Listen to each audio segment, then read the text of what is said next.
ఒక స్టాక్ని మనం ఎలా అనలైజ్ చేసుకోవాలి, దాని యొక్క బిహేవియర్ని ఎలా అర్థం చేసుకోవాలనేది చూద్దాం ఫ్రెండ్స్.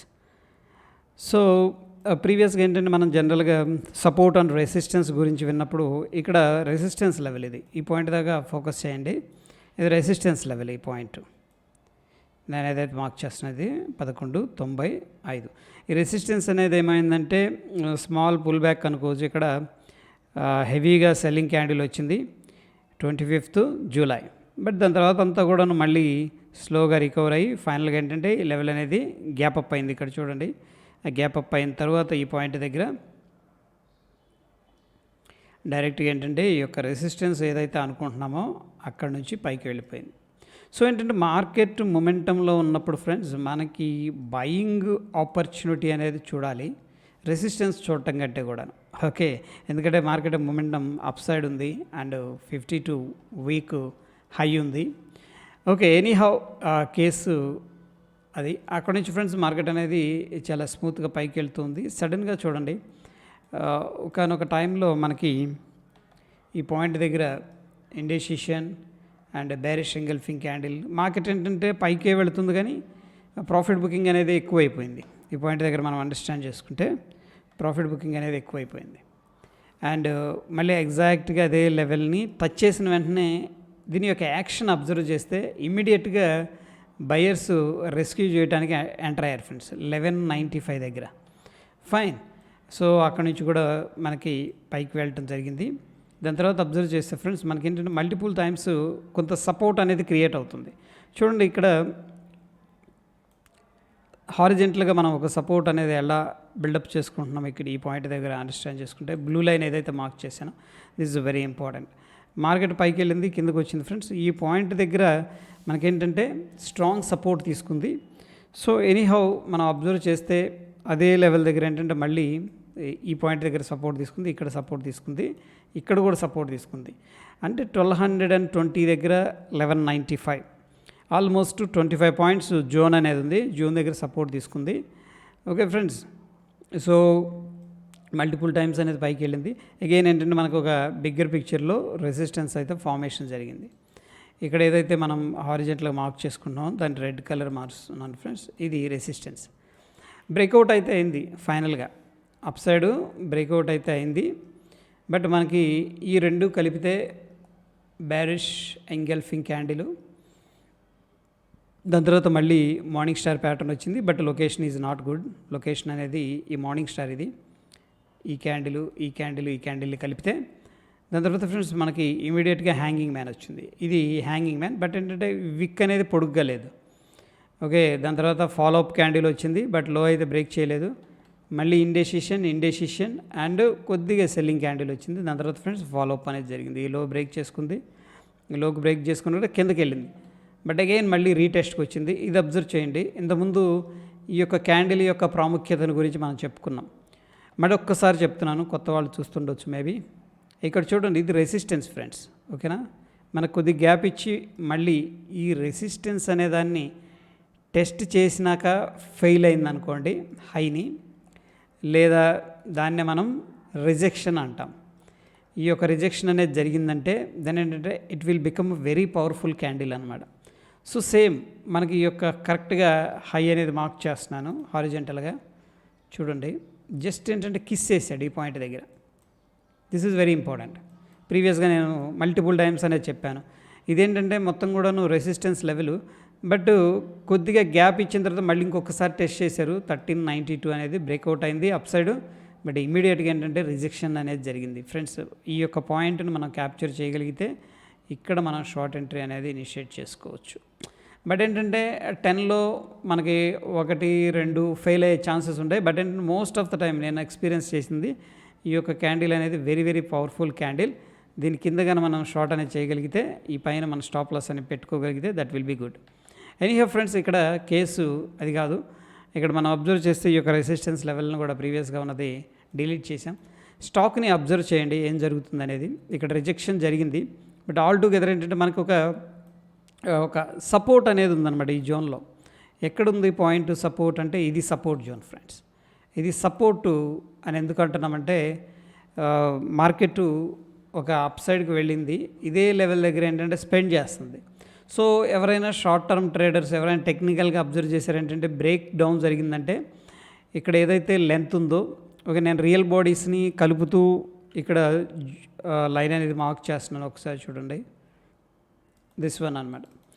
ఈ డిస్టెన్స్ అనేది మినిమం ఎక్స్పెక్టేషన్ అయితే చేస్తారు ఏది డౌన్ సైడ్ బ్రేక్ అవుట్ జరిగితే. ఇక్కడ చూస్తే మనకి 3.2% అనేది ఉంది.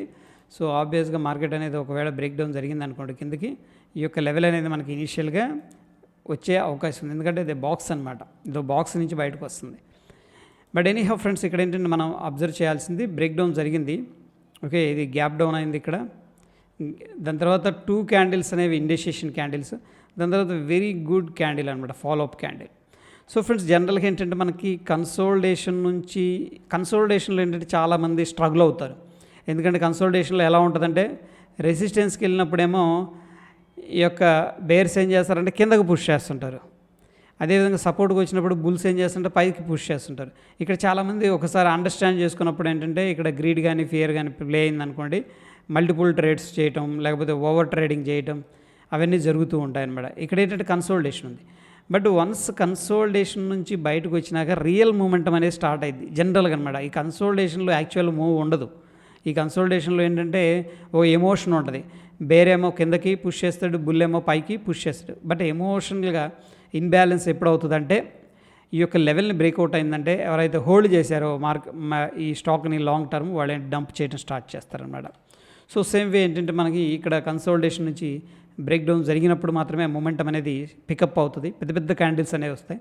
విత్ ఇన్ ద మొమెంటం ఏంటంటే మనకంతా కూడా చిన్న చిన్న క్యాండిల్స్ అనేవి వస్తూ ఉంటాయి. అయితే ఫ్రెండ్స్, ఫ్రైడే 17th ఫిబ్రవరి ఈ క్యాండిల్ అనేది బ్రేక్ డౌన్ జరిగింది, కొద్దిగా రిట్రేస్ అయింది, బట్ స్ట్రెంత్ లేదు, మళ్ళీ ఏంటంటే స్ట్రాంగ్గా డౌన్ సైడ్ అనేది రావటం అనేది మనం చూసాం. సో నా ఏంటంటే ఫ్రెండ్స్, ఇక్కడ నేను ఏదైతే జోన్ మార్క్ చేస్తున్నా, ఈ జోన్ అనేది very very important. Next bigger పిక్చర్లో వాళ్ళు టెస్ట్ చేసే జోను, అంటే ఈ జోన్ని వాళ్ళు నెక్స్ట్ టెస్ట్ చేయబోతున్నారు. ఎందుకంటే పైన సెల్లర్స్ ఉన్నారు, ఈ పాయింట్ దగ్గర అయిపోయింది, ప్రతిసారి సెల్లింగ్ బయింగ్ చేసే వాళ్ళందరూ కూడా ట్రాప్ అయిపోయారు, పైకి తీసుకెళ్ళలేకపోయారు. ఏంటంటే వాళ్ళు ఈ యొక్క 220, 195 జోన్ని టెస్ట్ చేయబోతున్నారు. ఒకవేళ మనం కన్జర్వేటివ్గా వెళ్ళాలి, ఓకే, అంత పెద్ద టార్గెట్ వస్తుందా? యాక్చువల్గా ఇది పెద్ద టార్గెటే, ఎందుకంటే ఇంకా దగ్గర దగ్గర మనకి 60 పాయింట్స్ ఉంది అనుకున్నప్పుడు ఫ్రెండ్స్, ఈ యొక్క లెవెల్ నేను ఏదైతే మార్క్ చేస్తున్నానో 52 మార్క్స్ ఇది, అండ్ ఈ యొక్క లెవెల్స్ అనేవి వెరీ ఇంపార్టెంట్. ఇది మనకి ఇమీడియట్గా ఉండే టార్గెట్స్. ఎందుకు ఇంపార్టెంట్ అంటున్నానంటే ఫ్రెండ్స్, ఇది మార్కెట్ పైకి వెళ్ళేటప్పుడు ఇక్కడ విక్ అనేది క్రియేట్ చేసింది డౌన్ సైడ్. సో ఆ పాయింట్లు ఏంటంటే ముందు కిందకి రావటం, సెల్లర్స్ ఓకే ట్రై చేశారు, బట్ బయర్స్ అనేది యాక్టివేట్ అయ్యారు కాబట్టి ఆ పాయింట్ 1250 రౌండ్ నెంబర్ కూడాను మనకి 1250 అనేది రౌండ్ నెంబర్ కూడాను ఆ పాయింట్ దగ్గర ఏంటంటే కొద్దిగా మేబీ కొద్దిగా రియాక్షన్ అనేది మనం చూడొచ్చు. అండ్ నెక్స్ట్ ఫ్రెండ్స్, మనకి హారిజెంటల్గా ఒక సపోర్ట్ ఉంది, అండ్ మార్కెట్ స్ట్రాంగ్గా పైకి వెళ్ళిన తర్వాత పుల్ బ్యాక్ తీసుకొని ఇక్కడ 2 times సపోర్ట్ తీసుకొని బౌన్స్ అయింది కాబట్టి ఆబ్వియస్గా ఏంటంటే 1240 అనేది మనకి ఇంపార్టెంట్ లెవెల్ అనమాట. 1240 అనేది next 1240 and 1230. Okay friends, max ఏంటంటే ఒకవేళ ఇక్కడ ఏదైనా రియాక్షన్ కనిపించినా మ్యాక్స్ ఈ జోన్లోకి రావడానికి ట్రై చేస్తారు. అండ్ మోర్ ఓవర్ ఏంటంటే జనరల్గా ట్రేడర్గా మనం ఏంటంటే ఎవ్రీ టైం ట్రెండ్ రివర్సల్స్ని ఐడెంటిఫై చేయాల్సిన అవసరం లేదు, ట్రెండ్ యొక్క డైరెక్షన్లో ఉండటానికి ప్లాన్ అయితే మనం చేసుకోవచ్చు ఫ్రెండ్స్. సో దీనికోసం మనం ఆప్షన్స్ స్ప్రెడ్స్ అనేవి యూస్ చేసుకోవచ్చు విత్ లిమిటెడ్ రిస్క్, లేదు అంటే మనం దీంట్లో కాల్స్ అనేది సెల్ చేసుకోవచ్చు విత్ హెడ్జింగ్, లేదంటే మనం పుట్స్ అనేది కూడా బై చేసుకోవచ్చు. That's up to you how to play అనేది. సో ఈ విధంగా ఏంటంటే మనం మార్కెట్ని ఈ యొక్క సపోర్ట్ రెసిస్టెన్స్ లెవెల్స్ని వాచ్ చేస్తూ ఉండాలి. అండ్ మొమెంటమ్ పికప్ అయింది కాబట్టి డౌన్ సైడ్ మనకి ఫాస్ట్ మొమెంట్ అనేది వచ్చే అవకాశం ఉంది. చూడండి, ఆబ్వియస్గా ఇది ఒక కన్సోలిడేషన్ జోన్.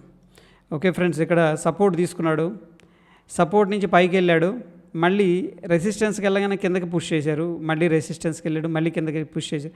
బట్ ఫైనల్గా ఏంటంటే ఇక్కడ బ్రేక్అవుట్ జరిగింది. బ్రేక్అవుట్ జరిగిన తర్వాత చూడండి, క్యాండిల్ మీద క్యాండిల్ వరుసగా ఫాస్ట్గా 3-4 క్యాండిల్స్లో గేమ్ ఫినిష్ చేసేసారు. అండ్ మోరోవర్ ఏంటంటే ఇక్కడ చూడండి, మనకి కన్సోలిడేషన్ తీసుకుంది 1, 2, 3, 4, 5, 6 6 days తర్వాత మనకి ఏంటంటే బ్రేక్అవుట్ అనేది జరిగింది. అక్కడ నుంచి కూడా వెరీ బిగ్ క్యాండిల్ 1 వీక్లో వితిన్ 1 వీక్లో ఏంటంటే బిగ్ ఫాల్ అనేది జరిగిందనమాట. సేమ్ వే ఏంటంటే ఎప్పుడు కూడా కన్సోలిడేషన్లోనే ఉండాలి మనం. ఓకే, ఈ హైని కరెక్ట్గా నేను క్యాప్చర్ చేయాలి, ఈ బోటంని నేను కరెక్ట్గా క్యాప్చర్ చేయాలి అనుకుంటే ఫ్రెండ్స్ ఏంటంటే ఇది కరెక్ట్ వే కాదనమాట. మరి కరెక్ట్ వే ఏంటంటే మనకి ఒక కన్సోలిడేషన్ నుంచి బయటకు వస్తున్నప్పుడు దాన్ని పర్ఫెక్ట్ టైమింగ్లో మనం ఐడెంటిఫై చేసుకోగలిగితే ఏంటంటే మనకు మొమెంటం అనేది దొరుకుతుంది. వితిన్ లెసెస్ట్ టైంలో ఏంటంటే బిగ్ టార్గెట్ అనేది వచ్చే అవకాశం ఉంది. లేదు అంటే మనం ఓన్లీ ట్రెండ్ రివర్సల్స్ కోసమే ఐడెంటిఫై చేసుకుంటూ వెయిట్ చేస్తున్నామంటే ఇక్కడ టైం అనేది స్పెండ్ చేస్తుంది. అయితే ఫ్రెండ్స్ మనకి ట్రెండ్ రివర్సల్ జరిగింది ఈ పాయింట్ దగ్గర అన్నప్పుడు ఏంటంటే ప్యూర్గా ఏంటంటే మనం క్రెడిట్ లేదా డెబిట్ స్పిరిట్స్ అనేది యూస్ చేసుకొని ఆప్షన్స్ ద్వారా మనం బెనిఫిట్ కూడా తీసుకోవచ్చు. That is different scenario friends. That is all about ఏంటంటే ఫ్రెండ్స్ కన్సోలిడేషన్ బ్రేక్అవుట్.